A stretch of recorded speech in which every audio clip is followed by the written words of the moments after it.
Welcome to the SEC Unfiltered platform, ladies and gentlemen. I'm your host, Dave Shumate. Our final one of the day. Clark Lea took the stand. That's a wrap for the day. Vanderbilt head coach Clark Lea wraps us up. This segment, though, is presented by MyBookie. Go to mybookie.ag and use code SECU at sign up to receive a special welcome offer on your first deposit.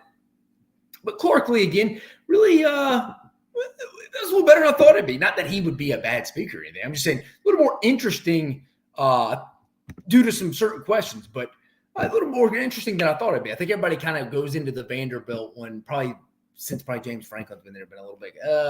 Derek Mason would always have a good conversation and stuff, but I think really for the most part, I thought this was pretty good. Clark Lea, what did he? 9-27 during his time in Nashville, 2-22 overall. They got that win over Kentucky and Florida in back-to-back years in 2022, if I remember right. So 9-27 overall, 2-22 in conference play. There's no way to sugarcoat it, folks. It hadn't been good. No way to sugarcoat it.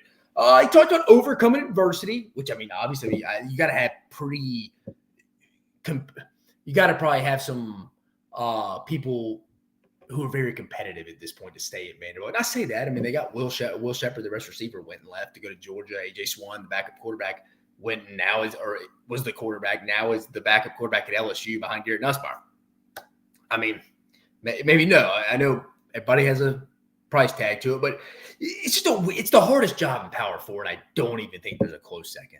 I wish someone would ask me that question, like, Coach, what is the mental stability every day to walk into that office? There's always construction going on outside your stadium. Everybody remembers the opening game against Hawaii last year in week 0. The crane sitting in the end zone. It is what it is. They're trying to do what they can do. There's limited resources. But it's the hardest job in Power 4. I would have loved to hear how he wakes up every day and attacks every day. I know he's going to give the cliche answer, but maybe just dig in deep a little. Just dig in deep a little. I would love to hear that. He talked about overcoming adversity. He was very complimentary of his new strength conditioning coach, Robert Steiner, who's come over from Georgia Southern. I do remember right. I remember reading that. Worked with Clay Helton. I think there's a connection there with Clark Lea and Steiner going back to both guys' days at Notre Dame and South Bend. I think that's the connection. He talked about how much they put on muscle weight and they've gotten faster. So I think he thinks we needed to change his strength and conditioning coach. And we've gotten better from that standpoint. Are we where our peers are in the SEC? Probably not. But it's the best we can do. I'm going into year 4. I think you got to give him a tip of cap of that. He talked about that. He liked that. So I was appreciative of that. That was one of the more things that's like interesting. I'd love to talk about the strength and conditioning coaches. There's some great ones out there. Jerry Schmidt's probably my favorite. Was in Oklahoma. I worked with him when I worked at Texas A&M in 2018. Tommy Moffitt, speaking of Texas A&M, longtime LSU strength and conditioning coach with Nick Saban, Les Miles, Ed Orgeron. Got let go of Brian Kelly out there. He's now with Mike Elko at Texas A&M. There's a lot of great strength coaches, so I appreciate when they get a shout-out. Talked about some new coordinators he hired, starting with himself in defense. I thought it was interesting. Hey, I've gotten to know the players, got a relationship better with him because he's a younger guy. He talked about he's getting older, but come on, in the grand scheme of things, he's an older guy or a younger guy. I feel like he got closer with the players, and I can totally understand that because in today's college football world, guys, let's accept it. You're more of a CEO business type guy. You can't go be too hands-on, I don't think. Steve Sarkisian's one of the few I've heard that kind of has the mental capacity to manage the NIL, the salary of everybody's making, and have a big say with offensive coordinator Kevin Milwee and Kyle Flood about what they're going to do week to week schematically, offensively. So I think that's impressive. But I like how Clark Lea's like, hey, if we're going to go down with this ship, guys, defensively, it's going to be under my terms. I know I'm the head coach. Obviously, it's going to be chalked up to my resume, but I want to go call the defense. And then offensively, he brought in offensive coordinator Tim Beck. And no, I'm not talking about Coastal Carolina's Tim Beck. He did not leave Myrtle Beach to come be the OC in Nashville. I'm talking about Tim Beck came from New Mexico State.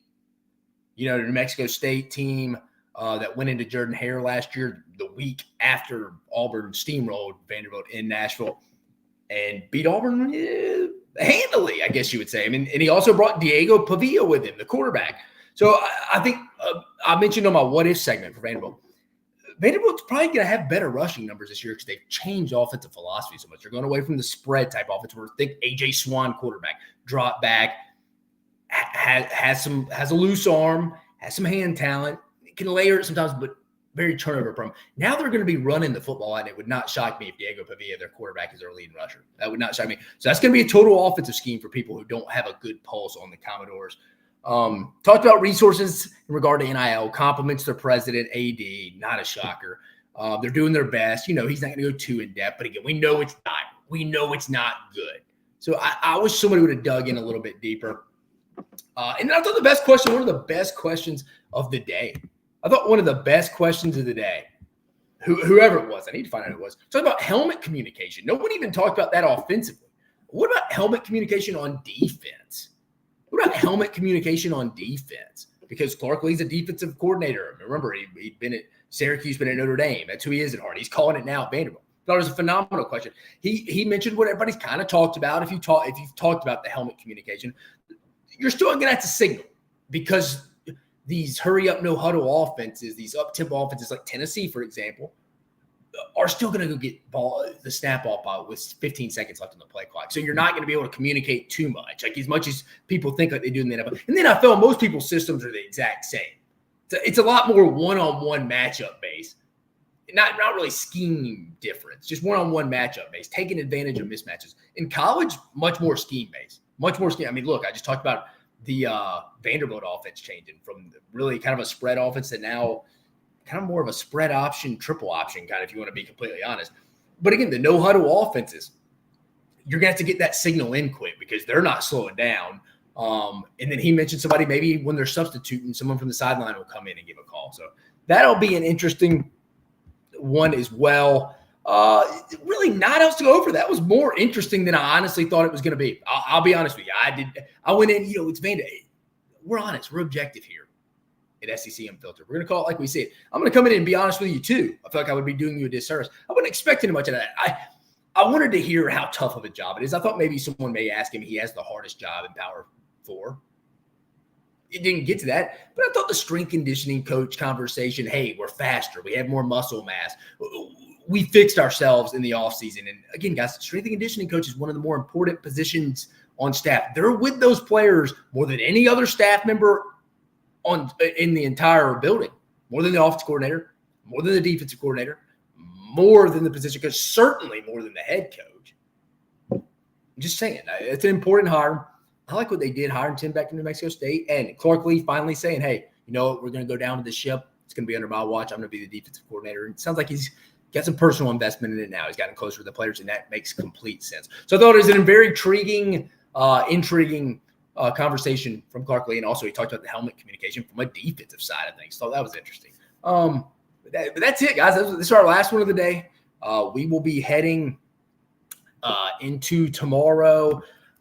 We also got an SEC reaction video tonight with me, Cole Thompson, and Chris Phillips. So we'll be bringing that to you. We're going to probably record that here within the next hour, just initial reaction. So it'll be a panel. It'll be us three talking about it. So we'll get some dialogue in there. That'll be fun. And then just preview tomorrow. We got Georgia, Kirby Smart at 10:05 Eastern, Tennessee, Josh Heupel at 11:45, Oklahoma and Brent Venables at 1:50, and Eli Drinkwitz and the boys finishing us off tomorrow afternoon at 3:20. But guys, I appreciate you visiting, staying with us all day. I appreciate you tuning into the Vanderbilt Clark Lea reaction, guys. But again, I'm your host, Dave Shumate. Go like, subscribe, hit that notification bell. Follow us on all social platforms, the SEC Unfiltered channel, guys. It's the best SEC entity out there. It's SEC content 24/7, 365. I hope you have a phenomenal afternoon.